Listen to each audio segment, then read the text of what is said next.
Kapos ka ba sa budget pero gusto mo magkaroon ng wireless controller katulad nito?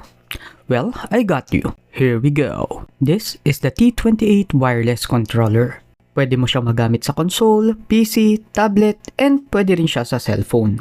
Dual function na rin nga pala yung kanyang cord. Pwede mo siyang gamitin for charging and pwede rin siyang gamitin for playing. May kasama na nga rin palang manual ito na available sa Chinese at English version. So hindi ka na mahihirapan i-setup.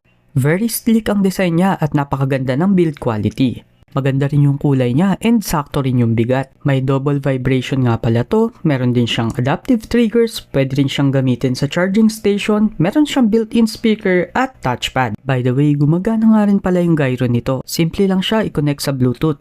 Pipindutin mo lang yung share at yung home button.